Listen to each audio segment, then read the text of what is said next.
Hi my dear friends,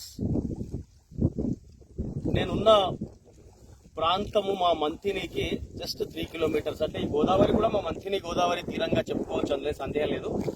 3 kilometres పైన నుంచి కిందికి ఈ జాలువారే ఈ గోదావరి ఆ పైనుంచి అంటే పశ్చిమావి ముఖం నుంచి గోదావరి ఆ నాసిక్ నుంచి ఇలా వస్తూ ఉంటుంది అనమాట. వచ్చే ప్రయత్నంలో మా మంతిని టచ్ చేస్తుంది. ఆ తర్వాత ఇటు తూర్పుగా ప్రవహిస్తూ అటు కాళేశ్వరంలో కలిసిపోతుంది. సో ఫస్ట్ ఈ ప్రాంతానికి రావడానికి ముఖ్యంగా ప్రకృతి పురుషులు చాలా మంది ఉన్నారు. అందులో కూడా doctor Srivastava and Sandeep and వెంటర్ రాజు, వీళ్ళు ఎప్పుడు కూడా 24 అవర్స్ అహర్నిశలు ఎప్పుడు వీలు దొరికినప్పుడల్లా ఈ ప్రకృతి యొక్క పరివాహక ప్రాంతాలలో తిరిగే ప్రయత్నం చేస్తారు. అందులోకి ఎవరైతే వీడియో క్యాప్చరింగ్ చేస్తున్నారో శివ అని, మహావాది శివ, సో మా కజిన్ బ్రదర్ అవుతాడు. సో ఆయన ఉన్నాడంటే ఇక ప్రకృతిలో ఉండేటే 24 అవర్స్ లష్ గ్రీన్ లో ఉంటాడు. ఎప్పుడు వాటర్ ఇలాంటి కొండలు గుట్టలు తిరిగే ప్రయత్నం చేస్తుంటాడు. సో ఇవాళ ఈ ప్రాంతానికి రావడానికి ముఖ్యంగా మోటివేట్ చేసి తీసుకువచ్చారు. ఈ ప్రాంతం ఎన్నో సందర్భాల్లో నేను చిన్నప్పటి నుంచి విజిట్ చేస్తూ వస్తూ ఉన్నాను. బట్ ముఖ్యంగా ఇక్కడ ఇదైతే వాటర్ చూస్తున్నామో అటు పక్క గుట్ట కనిపిస్తుంది. అది యాక్చువల్గా ఒకప్పుడు ఆదిలాబాద్ డిస్టిక్ లో ఉండే, ఇప్పుడు మంచిర్యాల జిల్లా అనేటువంటి మంచిర్యాల జిల్లా ఆ గుట్ట అటువైపు. మనం ఎక్కడైతే ఉన్నామో ఇది పెద్దపల్లి, అంటే ఒకప్పుడు కరీంనగర్ జిల్లా, ఇది ఇప్పుడు ప్రస్తుతం పెద్దపల్లి జిల్లా. ఇక్కడ యాక్చువల్గా డ్యామ్ కడదామని ప్లాన్ చేశారు గవర్నమెంట్. ఎందుకంటే చాలా నేరో ఉంటుంది, ఇటు గుట్ట అటు గుట్ట. డ్యామ్ కట్టడానికి కూడా కన్స్ట్రక్షన్ కు చాలా తక్కువ డబ్బు ఖర్చు అవుతుందని ఫస్ట్ మన తెలంగాణ గవర్నమెంట్ ప్లాన్ చేసిన పాయింట్ ఇదే. చూడండి, డ్యామ్ కట్టకుండానే ఇంత బ్రహ్మాండమైన వాటర్ ఎప్పుడు, అఫ్ కోర్స్ పైన డ్యామ్ కట్టారని నీళ్లు ఉన్నాయని అనుకుంటారు, అది పొరపాటు. డ్యామ్ కట్టకుండా కూడా ఎప్పుడు కూడా 12 నెలలు, అంటే ఈవెన్ ఎండాకాలం వచ్చినా కూడా వేసవి సమయంలో అన్ని జీవనదులు ఎండిపోయినా కూడా మా మంతిని గోదావరి ఎప్పుడు కూడా ఎండిపోలేదు. దానికి కారణం ఏది అంటే ఇదే ఎల్మడుగు అంటారు. సో ఎల్మడుగుకు సంబంధించిన ఒక చిన్న స్టోరీ నేను చెప్పడానికి ప్రయత్నం చేస్తా. Very interesting.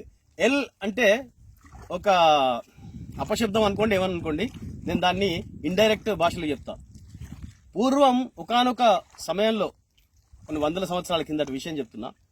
ఈ ఒడ్డున ఇద్దరు భార్యాభర్తలు చక్కగా వ్యవసాయం చేసుకొని జీవన విధానాన్ని కొనసాగిస్తూ ఉండేవారు.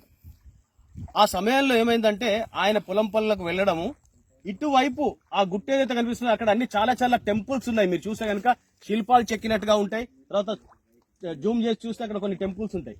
సో అటువైపు ఆ ఒడ్డున ఒక శిల్పి బ్రహ్మాండంగా ఆ శిల్పాలన్నీ కూడా బ్రహ్మాండంగా చెక్కుతూ ఉంటాడు అన్నట్టు. ఆ చెక్కుతున్న దృశ్యం ఇక్కడ నుంచి కనిపిస్తూ ఉండేది. కనిపిస్తూ ఉంటే ఈ ఎవరైతే భార్యాభర్తలు ఇక్కడ ఉంటారో పొలం పలికి ఆయన వెళ్ళిపోయిన తర్వాత ఆమెకు హాయిష్ అన్నట్టు, అంటే ఈ శిల్పాలు చెక్కడం ఎట్లా చెక్కుతున్నాడు, ఏం చెక్కుతున్నాడు తెలుసుకుందామన్న ఆతృతతోటి ఆమె ఏం చేసింది, చాలా మంది పొరపాటున కొన్ని మిస్టేక్స్ చేసుకున్నారేమో తెలియదు కానీ ఒకనొక సమయంలో ఆమె అప్పుడు ఏంది, ఈ దాటాలంటే చాలా డిస్టెన్స్ తక్కువ అనుకుంటాం కానీ డెప్త్ చాలా. ఆమె పచ్చి కుండ కాకుండా ఎండిన కుండలు ఉంటాయి కదా, పెద్ద పెద్ద కుండలు, కూజాలు అంటాం, మంచినీళ్ళ కూజ. ఆ కూజాలో కూర్చొని ఆమె ఇట్లా తెడ్డును వెనక అంటూ ఉంటుంటే జస్ట్ అలా వెళ్ళేదట. వెళ్ళిన తర్వాత అక్కడ ఆ శిల్పితోటి కొన్ని మాటలు మాట్లాడి ఏం చెక్కుతున్నాడో చూసి మళ్ళా సాయంకాలం వరకు ఇటు వచ్చేదట. వచ్చే సమయానికి వాళ్ళ భర్త ఇక్కడికి వచ్చి ఉండేదట. ఆమె సాఫీగా నిత్యకృత్యంలాగానే వంటలు వండి పెట్టేదట. ఒక్కనొక రోజు ఏమైందంటే కొంతమంది చాడీలు చెప్పే వాళ్ళు ఉంటారు కదా, వాళ్ళ భర్తకు ఏం చెప్పారట అంటే, యాక్చువల్గా నీ భార్య వ్యభిచారం చేస్తుంది, నువ్వేమో పొలానికి వెళ్తున్నావు, నీ పొలం పళ్ళలో నిమగ్నమైపోయి సాయంత్రం ఎప్పుడో ఇంటికి చేరుకుంటున్నావు, ఈ సమయంలో నీ భార్య ఆ కుండ లోపట కూర్చొని అటువైపు వెళ్తున్నది, అటు ఎవరో శిల్పియో ఎవరో ఉంటున్నారు అక్కడ, వాళ్ళతో వ్యభిచారం చేసి ఇటు వస్తున్నది అని చెప్పగానే భార్య నమ్మలే. ఎందుకంటే వాళ్ళ అన్యోన్యమైన జీవితం ఆ రకంగా ఉండేది. సో సైడ్ నుంచి పక్కకు వెళ్ళి పొలంకి వెళ్ళినట్టు వెళ్ళి పక్క నుంచి అబ్జర్వ్ చేస్తే ఆమె యథావిధిగా వెళ్తూ ఉన్నదట. వెళ్తున్న సమయాన్ని గమనించి చివరికి వచ్చిన తర్వాత ఆ భార్యతో ఒక్క మాట కూడా మాట్లాడలేదు. సాయంత్రం భోజనం చేయలేదు, ఏం చేయలేదు. తెల్లారి పట్లకి ఆయన ఏం చేశాడంటే కుండ యథావిధిగా ఆమె ప్రయాణించే కుండ తీసి పక్కకు పెట్టి సగం గాలిన కుండను తీసుకువచ్చి అక్కడ పెట్టాడట.